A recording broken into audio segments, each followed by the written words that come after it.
So, hey, friends, welcome back to another episode of the Therapy Show. This is interview number 3 in a series of building private practice. And I am super excited to have my friend Tracy Kenela from Local High Counseling on the show. She's been on a couple times before, but you have a really cool story and you've been doing this for a while. So I know that our listeners are going to learn a lot. Can you tell us a little bit about who you are, your license, where you live, your practice, all that good stuff?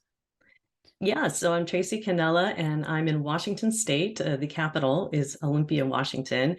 And I've been in private practice since 2009. So I'm going on year 14. It'll be on May 1st of this year, 2023. And yeah, licensed mental health counselor. I've also got some certifications. I'm a certified eating disorders specialist, a supervisor. I'm also an advanced clinical hypnotherapist and a certified rehabilitation counselor. So I've got quite a few different certifications.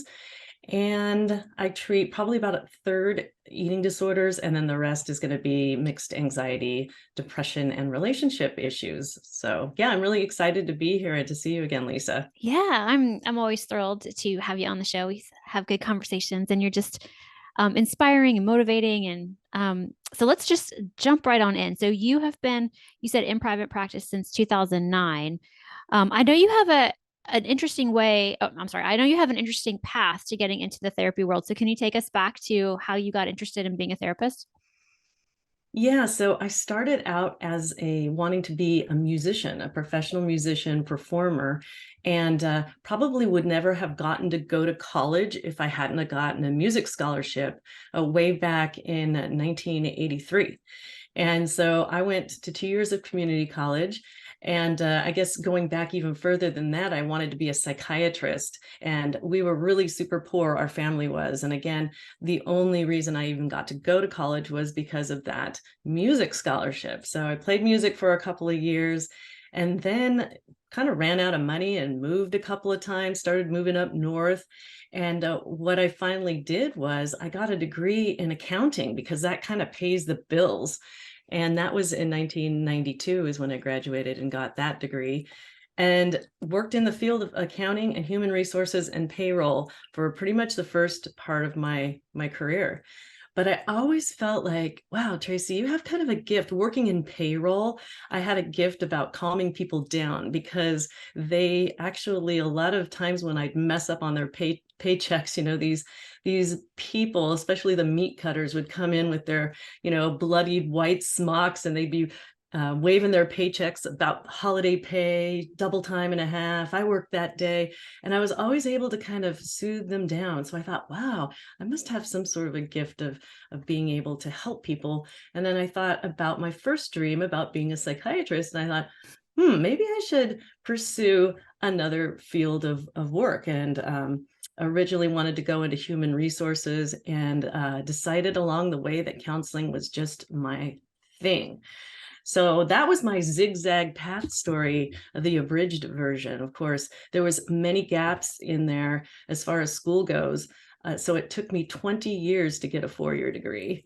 And when I finally got a 4-year degree, I was really super stoked and ready to go to graduate school. So then I went right into graduate school and got my MA in counseling psychology, clinical counseling, and the rest, as they say, is history.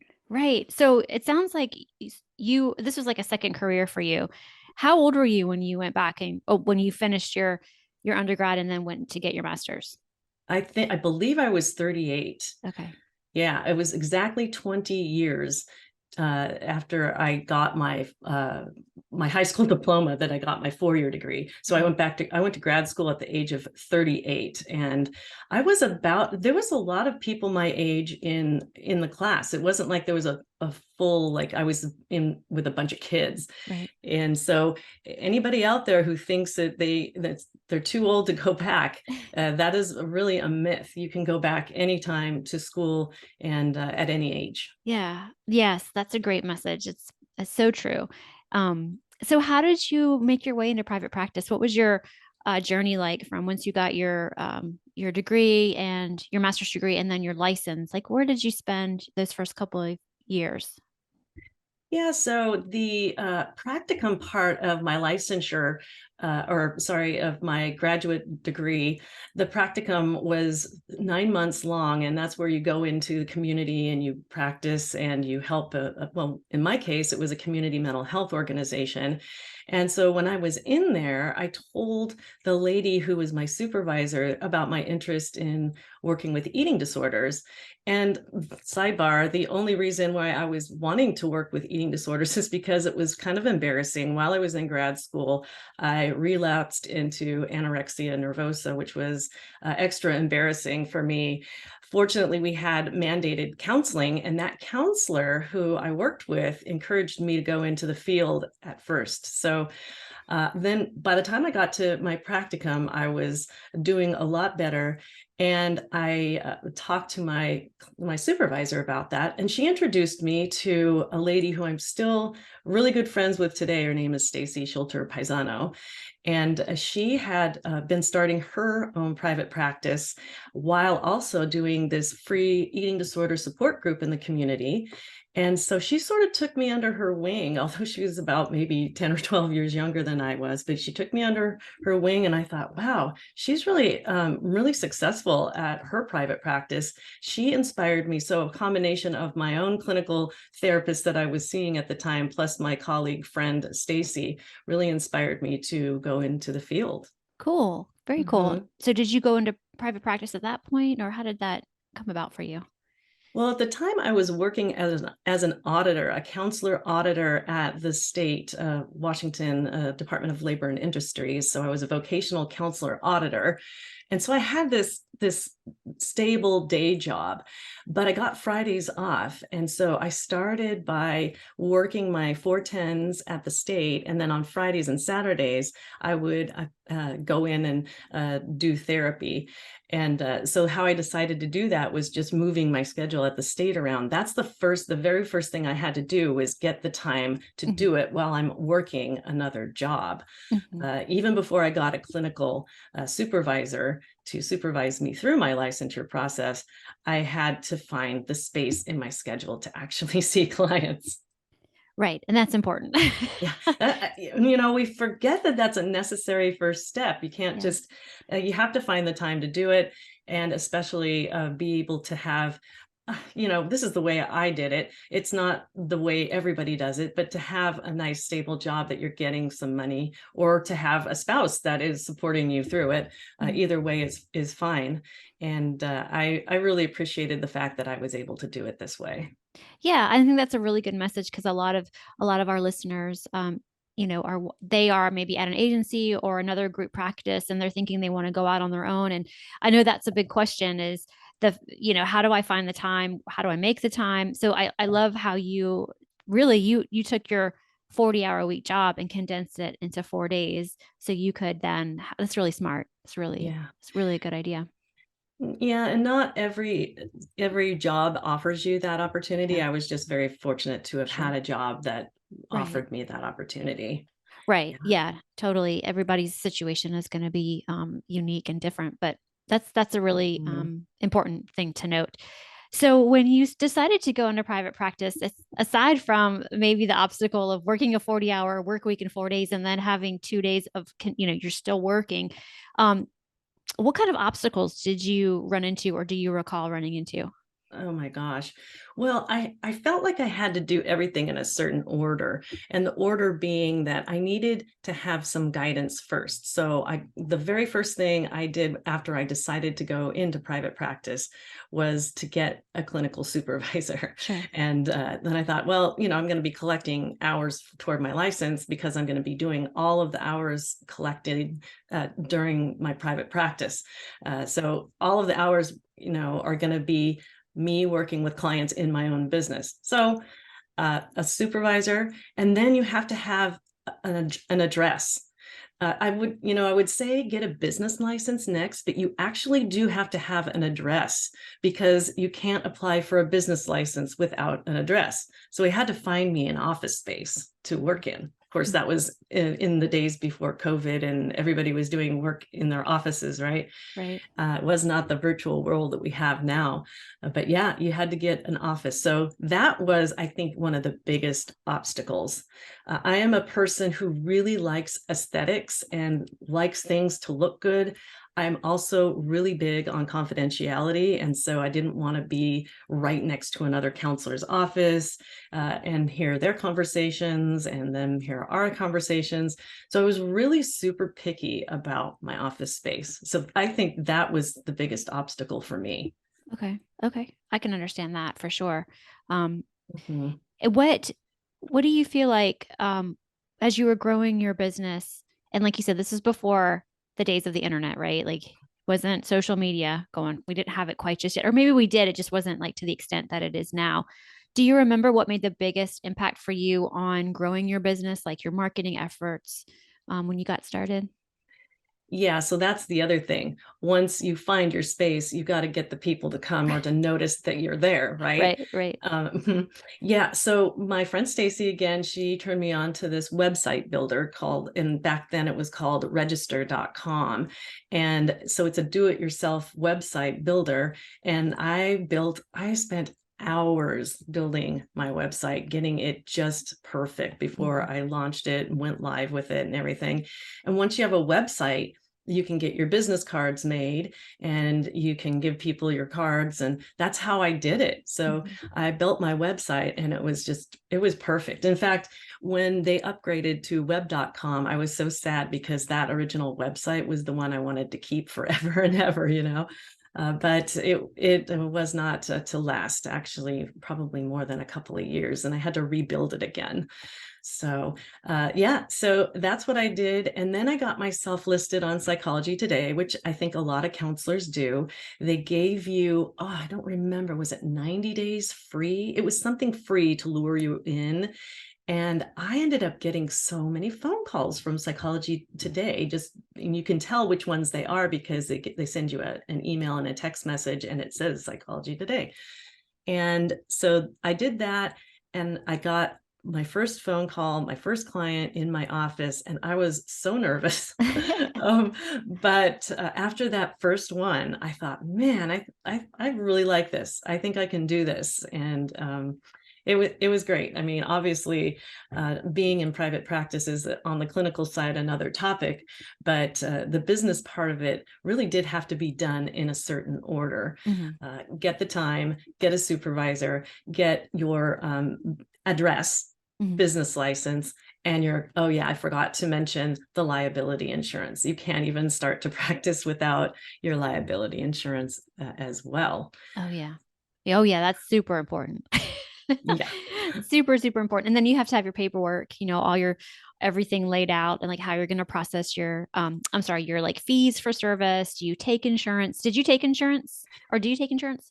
I do now. Mhm. Back then, you could bill as an associate counselor because I was still just an associate counselor trying to get my hours for licensure. And you could bill out of network some insurances. But yeah, so I would try and bill where I could, again, with the help of my friend Stacy. She introduced me to Office Ally, which is a clearinghouse that is locally here. I'm not Mhm. sure if they are nationally, but they are a free clearinghouse that you can use to bill insurance claims. So I learned how to bill insurance claims, and some of them paid, some of them didn't. But when I was an associate counselor, that's all you could do. And so yeah, I did a sliding fee scale because I wanted to get clients in. I wanted to get my name out there. I wanted to get noticed, and I did a lot of networking too. They would have at the schools, at the colleges, they'd have opportunities for mental health people to go in and network. Mhm. And then there was a Facebook group that was started, that was a therapist's Facebook group that I was in, and they would have meetups. And so just networking in your local community can really do wonders. In Mhm. fact, my SEO on my website is apparently not great, but I get plenty of referrals because I've developed a really good reputation with the people in my own community. So I think that's really super important to note that if you go out there and market and network yourself in your local communities, you can get quite a bit of business that way. And business cards are not going out of style in my book anyway. People still pick those things up and they use them and they make calls. Yes. Yes. I love that information. And that seems to be one of the takeaways from all the interviews I've done so far is the organic more marketing and the networking has been, key to growing when you're first starting your private practice. Because if you can, get in with doctors and whatever your niche fills, they're those clients or patients are going to them first, and then they recognize that they need counseling. Then, you're just on that list and they just hand the list over and they circle your name and they say, Tracy specializes in eating disorders. You should, give her a call. It's just like one of the biggest takeaways for me, from interviewing everybody so far, how important that is. Really good. Yeah. Mm-hmm. Yeah. So if the local people know your name and they get full, then they can refer to you. And eventually, I didn't need the sliding fee scale anymore. Like you said, I developed my disclosure form. That was a really pretty important form. And that has the office policies. It has information about me, about my training, about confidentiality. And then I developed, this was a little later, and I probably should have done it at first, but I didn't even know a thing existed like this, but a financial policy, a separate financial policy that you have your client's initial and Mm-hmm. read through. And so that the disclosure and the release of information forms, all of those forms I had to develop in starting a private practice. And, let's not forget the financial part of it. You have to open up a business bank account, right, to put your money in, Yeah. and a system of keeping your records for taxes. Oh my gosh, it just makes my stomach hurt thinking about taxes. I know. I know. And it's one of those things. It's like, do you hire a bookkeeper? Do you get an accountant? Do you do it on your own? I mean, I think every therapist has to make that decision for Mhm. themselves. Did you come to a point in your business where you were just like, I got to hire an accountant? I just have to give that to somebody? No, Okay. because I have a degree in accounting, Oh, right? that's And right. I Oh, how could I thought, forget that? it's yeah. Did I say I had a degree in accounting? I don't know. I said I got a 2-year degree. I think I did. Well, Yeah, you if did. I You did. didn't, yeah, but yeah, and so I thought, well, you should just do it yourself. And so I did do it myself, and I've done my taxes every year but one. I decided that I didn't want to do my taxes anymore, that I wanted to hire out for that. And they messed it up so bad that I was just like, I'm not gonna let anybody else do that. Plus pay them money to mess up my taxes. Right. So then in 2019, I convinced my husband to quit his job and work for me. And now he does all my record keeping, he does all my insurance billing, he does all the bank deposits. Wow. He's actually talented that way. So not everybody's going to have a spouse that can actually have the skills to do that, but he can do it. So I was really super lucky Yeah. with that. So I guess the long answer of the question is no, then yes, then no, then yes. Right. Yeah, I love that. So I'm really curious. So your husband quit his job in 2019 to come work for you. So that must, in my mind, I'm assuming, tell me if I'm wrong, I'm assuming that you must see how many clients a week do you have to see to to be the only income in your household? Yeah, well, we both draw off of the LLC, so we pay ourselves a salary, Sure. but yeah, it's not that much. And we actually I see people 3 days a week Mhm. and six, so the maximum is 18, but sometimes I'll go over, like the maximum will be maybe 20. Gosh, 22 is the most I've ever seen in a week. But we have, Mondays and Fridays to do paperwork and everything, so it ends up being quite a bit when you see, I don't know what the max is that you see, but I know some counselors who see up to Mhm. 30 a week. That's just for me. I'm not able to do that. Oh, yeah, I would, no, I couldn't do that. I know that Yeah. would not be good for me. Um, Right. And the other thing is we don't have kids. So mm, it's just the two of us. And once we got past the whole health insurance thing, because you have to buy your own health insurance if somebody's not working. I Hmm. mean, we're both working for our company. We have to buy our own health insurance. Hmm. We were actually doing pretty well. But yeah, I see about 18, and the average reimbursement with insurance is going to be over $100 per therapy hour. So that ends up working out for us. And Yeah. the cost of living here is really super high. Not really. You're in South Carolina, right? Right. Hmm. Yeah, Yeah. yeah. So it's a little bit different everywhere, Yeah. but yeah, I needed the help. I was Hmm. desperate, and I was just very, very exhausted, tired. And I kept saying, if we could just have the faith to get in there and have you come and work for me. I need a personal assistant. Basically, now he is my personal assistant. He goes and does the grocery shopping. He does everything. And I go out there and I work my 18-hour a week plus, all the paperwork, it ends up being quite a bit, and come home, and it ends up working out for us. I don't know how we do it, but that's what we did, was we just made a leap of faith. Yeah, well, that's really cool. And I mean, sounds like you're living your dream. You guys are working together, and I assume it's a dream. Is that what you wanted? I assume being with him that often is a dream. Well, he makes my life so much Yeah. easier, but it is very difficult sometimes, because we'll be in our home, right? And something will occur to one of us, and we'll start talking about the business. Right. So it's kind of like it creeps into our house, and Yeah. because it can't not. Right. But so we have to keep pretty good tabs on each other, and we have these meetings that we just discuss the business, and then the other times we're just a Mm. couple, we are just living in our house. Right. um yeah, because that's the other thing. I know other couples who do this, like kind of husband wife business. You do the record keeping, Mhm. you do the doctoring or therapying or whatever it is, and they have to really be cautious with letting that drift too much Sure. into the family. Sure. Yeah. No, I can imagine if you're like, and getting in bed at night and you're reading, and then you have a thought about the business and you just turn over and you say, Hmm. "Hey," and then you're next 20 minutes later, and that could lead into like him getting up and having to go look at something on the computer. It's probably just a domino effect when I can understand for sure. My husband Yeah. is self-employed, and um with me being self-employed on this side, I have my job, but this is my business. Like, it can easily take over our conversations. And then next thing I know, it's 2 hours later. And that wasn't the intent of us spending time Exactly. together. Yeah.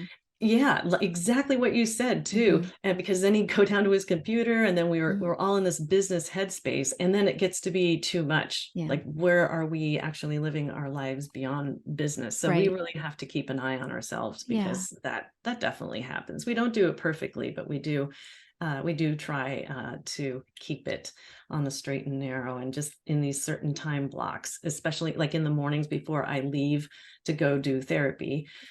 We can talk about business, but after I get home, we don't talk about it. Right. Yeah. Okay. That's a really good thought and a good tip for us. So, when in growing your business, what has made the most impact for you in growing your business? Yeah, I would have to say growing a reputation and a brand is very important, and that is part of marketing. But the reputation part being, okay, part of how I built a good reputation was I answer every phone call and I Mhm. answer every email, even if it takes all day to do. I've made that commitment to myself to be able to do that. Now, how have I made it easier? Because I get so many requests for help is, well, in my Gmail account, I can make a template, which is Mhm. a sorry, I'm not taking any clients email that I can send the people. And or if I am taking clients, a template that asks for additional information. So that makes it easier to answer every single one.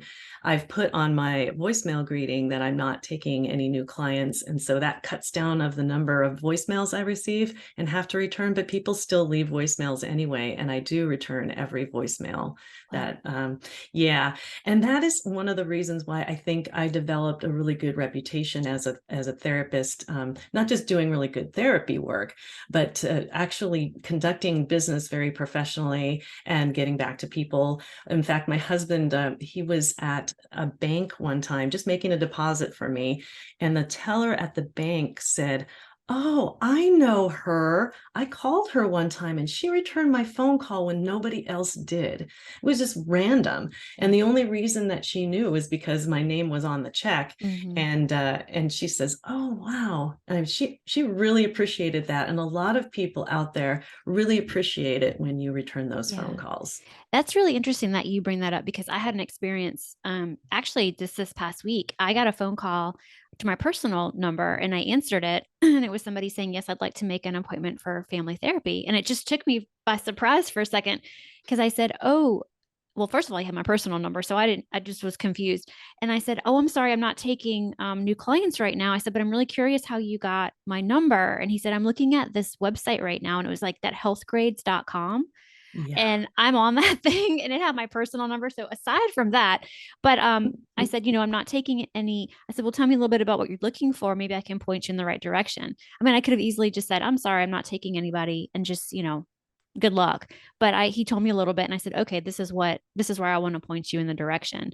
And go this direction. You should find some people, on this directory. And if not, call me back and leave me a message." Because I feel like if you get somebody on the phone and it's like your first, and I don't know if that was the first time they had tried to get a therapist, but it's like you're almost like you're speaking for the entire field, and not to put pressure on people out there who are like, "Oh my gosh, I don't call people back," or "I just don't have time for that." Maybe give that a second thought because, people, it takes a lot of courage for people to pick up the phone and reach out. And you know, you never know who's going to be on the other end. It could be a way to, you just never know. And I feel Mhm. like I want to at least bridge the gap if I can in some way, if possible. So I appreciate what you just shared. Yeah. Yeah, absolutely. And the people out there who call and they might be scared or they might be, just in a lot of emotional pain.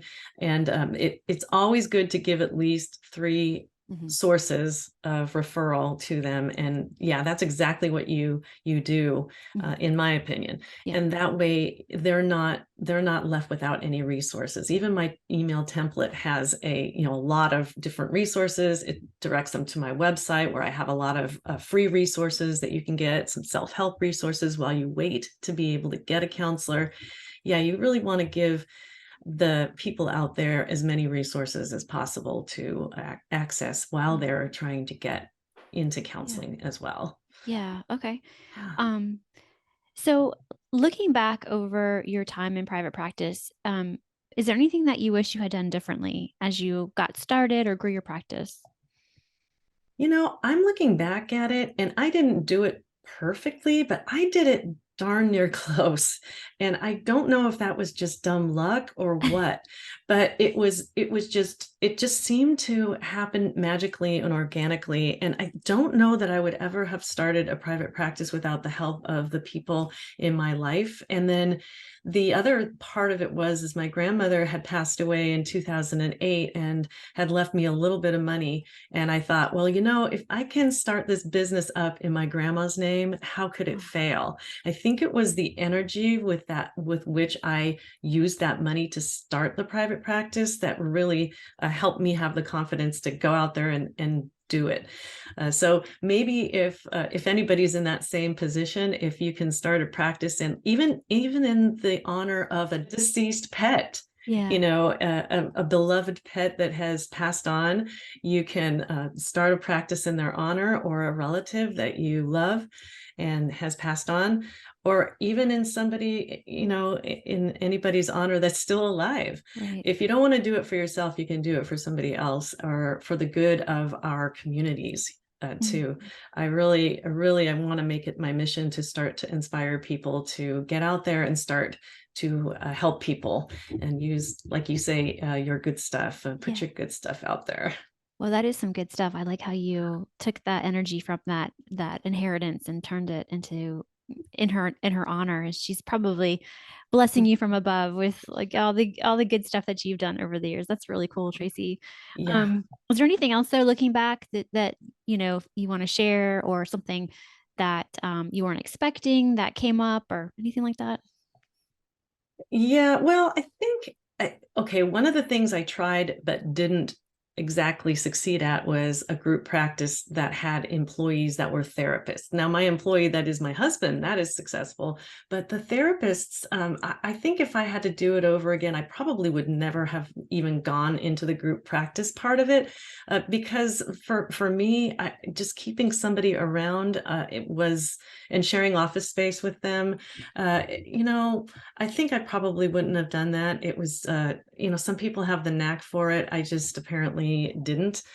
So I wouldn't have done that. But it's, of course, a really great way to make extra money for Mhm. sure, because you pay that person an hourly rate and then you take in whatever comes in from the insurance companies. And I know a lot of people and a lot of my colleagues have made it work. So I wouldn't have done that. I probably wouldn't have gone into the first office space that I was in. That just for confidentiality Mhm. purposes, it just didn't work very well. And so um, there's that. One of the things I would have done is I would have done it sooner, I Mm. think. Now kind of working this through in my mind as we're talking, I probably wouldn't, if I had to go back, I would have done it a lot sooner. I wouldn't have dinked around at the state. I would have just jumped off. What happened was I continued to work at the state through 2009 and into half of 2010.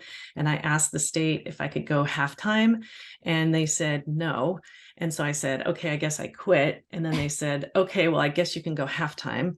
So for you who want to negotiate with your employers, there is a strategy right there. If you're brave enough to play chicken with your employer, Right. you might win. Yeah. And then I eventually, in June of 2010, just went full-time private practice. It was that soon. It was like Right. just a little over a year in, I was flooded with people. And I, again, went to halftime in my job. And then I just full on in 2010 in June, I just jumped off and Well, said, here I go. that is something, Tracy. I love your hindsight. I mean, thank you for being honest. I think, like I said, I've done a couple of these interviews so far. I have a few more left to go, and everybody's story is just so unique and different, and people's, temperaments are different, and their preferences are different. So if you're listening and you're like, it just because this doesn't fit for you, or it does fit for you, just know that there's so many ways of doing this work, that you can make it fit for your lifestyle and for your for how you want to live your life.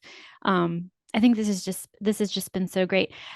So okay, so I have so many, like, my brain's going in different directions because you've been doing this for a while now. What do you see, like, the trends that have come out of the pandemic that have kind of, of course, forced us to go to telehealth? But where do you, I mean, do you have plans to pivot or change, or do you think about the other therapists out there that are coming into this work and like where the trends are heading? Do you have any thoughts on either one of those? Oh my goodness, so many. In fact, I want to inspire as many people as I can to go into some sort of helping work, even if you just become a life coach or something like that, and you don't want to go through all of the training and the hours and licensure and stuff like that. You can become a coach or a counselor or a helper, because what I see, Lisa, is that there are a lot of people out there who need help. Mhm. Just a lot. I get tons of calls, and so do my colleagues, and a lot of us are full, and well, some of us have left the field. And so I think the pandemic kind of opened our eyes to a lot of things and a lot of different possibilities for ourselves, including the possibility of, hey, I don't want to be a counselor anymore. So some mental health people have done retirement, or they've just decided not to do this work anymore. And then meantime, everybody else is getting, Mhm. mentally, emotionally, physically drained. Yeah. And so we're out there. We need good people. Well, we Yeah. need people out there, helping people, no Yeah. matter what you do. So yes, I see it going that way. That hopefully more people will get into the field, Mhm. and then I see myself doing more supervision, clinical supervision, and eating disorder specialist supervision. So I can do that supervision work with people who want to be certified eating disorder specialists. And I do have a couple of supervisees. Mhm. And another thing that I can see happening is, a lot more people just doing telehealth and saving money on office spaces, right? So if you just do it from a space in your home, you can write that off on your taxes and you don't have to pay rent, or even get up, get in your car and go to work, right? Right. Yeah, Right. so lots of counselors like me, I'm doing both. I have an office. I had an office one, and it was great, and it had a beautiful view of the bay and everything. And then the lady next door moved out, so I was like, I snagged her office. I convinced my landlord that I was the right person to have that office because I'd have one parking space taken up instead of two parking spaces taken up. And so he gave me that office. So I do one now is just telehealth, and Mhm. then I'll go right next door and do an in person. So sometimes I'm just going back and forth between offices, and I can see that. I'm the only person I know that does that, Mhm. but I'm certainly that wouldn't be beyond the realm of like Yeah. having that possibility, but not it not being in your home, like Yeah. going out into the world, doing in-person and telehealth sessions. I can see that becoming maybe a little bit more trendy as we Yeah. go on and start to open up and see in-person clients again. So there's that. But I think a lot more people in this world are going through identity issues. That's what I'm noticing, and relationship issues. Oh, do we hate each other? I mean, we come in it's mostly our conversations are about how much this person makes me upset. Why we're getting irritated and upset by other people, how they're affecting us emotionally. We're Mhm. having a problem living together in this world, is what I'm seeing as well. Yeah. Hopefully that wasn't too much that I'm seeing.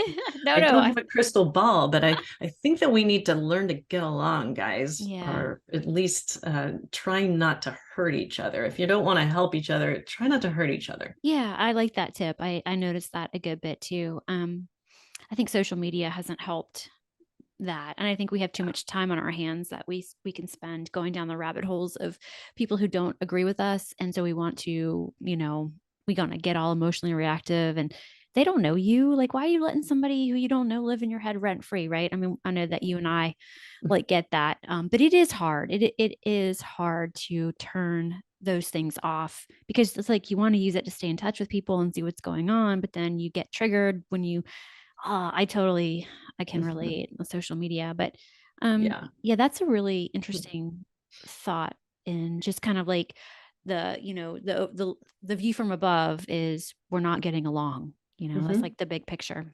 Yeah. And that's what I see most often. And then so that goes back to our own relationship with ourselves. Right. And what we see in others is what we don't want to see in ourselves. Exactly. And that's kind of some shadow work that we can have the Definitely. opportunity to do. And I do say this quite a bit and several times a day. I don't have a magic wand to change that person for you. So let's figure out some options for you to be okay with you, and for you to be then okay with Yeah. that other person, or set some boundaries and just don't be around that person, or Yeah. get better people, or whatever it might be for that Yeah. person. But be okay with yourself as well, Right. because that's where it comes down to. It's hard enough out there with other people doing what they do, and sometimes saying really mean things, and like you said, on social media, Mhm. doing what they do. Please don't do it to yourself. Have a Mhm. good relationship with yourself. Absolutely. Yeah, I love that. I that's where love it that. starts. Yes, for sure. Well, okay, so before we go, I wanted to ask you a little bit about what you do for self care. Right. Yeah. So I learned that there's something called compassion fatigue. I get fatigued just saying the word compassion fatigue, that they don't really talk to you about in grad school.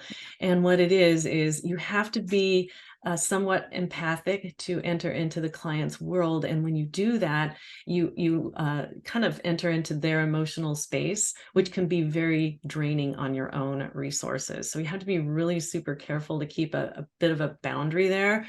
And so, because otherwise it can lead into burnout. Mm-hmm. And I found out the hard way. I think I've had it 2 times. I did my master's thesis on vocational counselor burnout and specifically. Mm-hmm. And the reason I mentioned burnout is because the solution to burnout is self-care, growing that self-care. And so not letting the job or the hazards of the job, other people's energy rub off on you. So setting really good boundaries. But self-care is extremely important, and it can change as your lifestyle changes. I remember when I first started in private practice, my self-care plan was way different than it is now. And it did involve walking or running or jogging or some sort of aerobic activity to keep the physical body in shape. And then also it's really good for my mental health. So, and now I don't do that as much anymore. I'll take a walk every so often, but I think I do a lot more reading. And I'm not going to lie, I like going on YouTube and going on live streams and chatting. I think it's fun. I can type really fast. I think really fast. And if you can get into the right chats, it's really super enjoyable for me to have some friends on social media. Plus, I have my real life friends. I had the most fun just going and spending an afternoon with my friend in a bookstore, and because I had some gift cards. So spending time with friends. I also like going golfing with my husband. We even if you just go to the driving range, or he dressed up as Donald Trump, and we went out golfing, and I had a wig on too. It was the hottest day of the year, and we were out Oh there my in wigs. gosh. Yeah, it was fun. So That's we do a lot awesome. of goofy things like that. And then, yeah, you just, as far as keeping your physical body in shape, I mean, the vitamin supplements that I take now are different, and thankfully not on any medications. But that's really really a good thing to mention, that taking your medications as prescribed, if you are on any, is really a good part of self-care. But I do like spending time outside, gardening, just doing something that you really like. This necklace right here is something that I made. And so I like to do beadwork, and that's part of my self-care, beading and reading. Reading And and reading, it rhymes. reading And and reading, golfing. gardening, golfing, Golfing.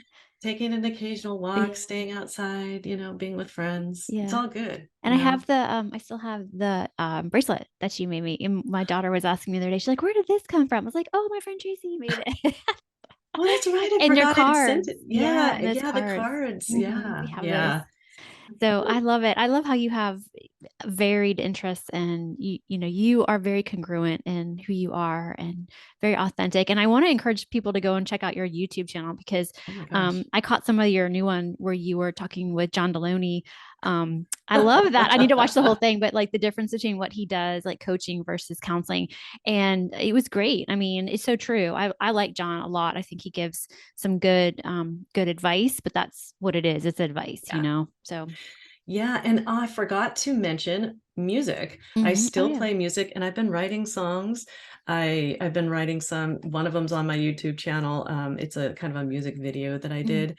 And then I have a Bandcamp account which has a lot of my music that I play with my buddy Will, and I Mhm. try and visit him on Saturdays because he has a recording studio over there. Oh, And cool. so, yeah, we kind of geek out on music, if you want to know the truth. We were talking about megahertz and hertz, and like, Yeah. can healing trauma be done with megahertz? And Mhm. people have been working on that for years. And so Mhm. maybe I'll put out a CD with, well, CD. Nobody listens to CDs anymore, right? It's all digital.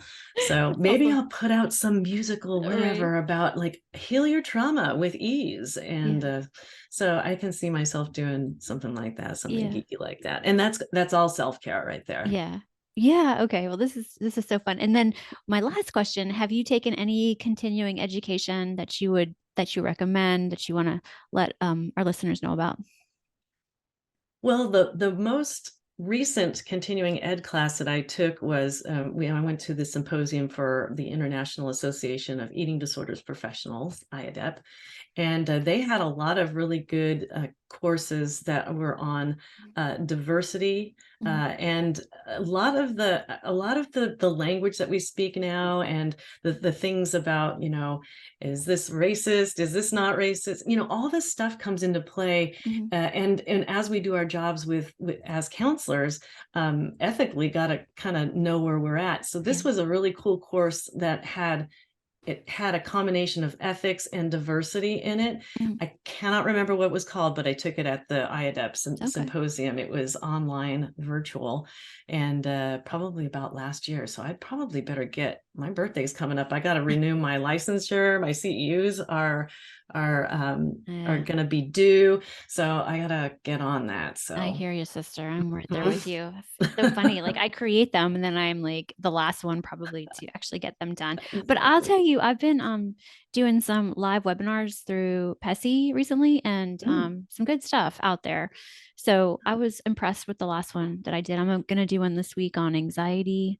I think it's through PESI that I'm signed up for, but yeah, so there's lots of great stuff out there. I just didn't know if you had something specific that you could recommend, because you see in the Facebook groups who's done them, what, asking about CEUs and what did you like and what do you recommend. So that's great. So the International Eating Disorder website would probably have some continuing good stuff. Okay. Yeah, they do. And I think, well, if I had to be honest, I think I like the in-person ones. Like you said, PESI, there's another one. Is it NIH or one of those traveling gigs that goes around?